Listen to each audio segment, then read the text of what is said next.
marami po tayong kaso ng hepatitis B. Liver cancer, may ilan tayong kaso pero nakakaligtaan po. Wala po tayong specialista sa liver cancer, pero ang kagandahan sa liver cancer at sa viral hepatitis ay naiiwasan po to. Kagaya ng cervical cancer, meron tayong bakuna, yung hepatitis B vaccine na tinuturok pagkapanganak ng bawat kabataan. Tapos may kasunod pa siyang dose na kasama sa ating routine immunization sa health centers. Nire-raise natin yung awareness January pa lang po na ang liver cancer at viral hepatitis ay naiiwasan.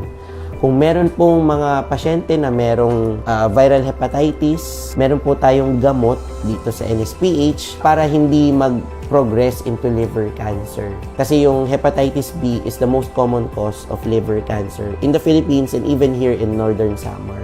Kasama po ninyo ang Provincial Health Office sa adikain ng ating gobernador, ng ating provincial government na padayon ng kauswagan or progress kung saan ang letter S ay Social Welfare, Health and Nutrition. Kung kaya't we want to ensure na bawat Nortehanon has full access to health, nutrition, social services po. Kaya naman po, huwag kayong mahiyang magpatingin sa ating mga hospitals, health centers, rural health units, dahil we will make sure na available po ang mga serbisyong pangkalusugan, pangkalawasan para sa inyo. Kasi hindi lang kami ang nagbibigay ng serbisyo, kundi dapat manggaling din po sa inyo na hawak ninyo ang inyong sariling kalusugan. Kaya partner po tayo na magtutulungan para kayo ay maging marigon, mainiswagon ngan malipayon na Nortehanon.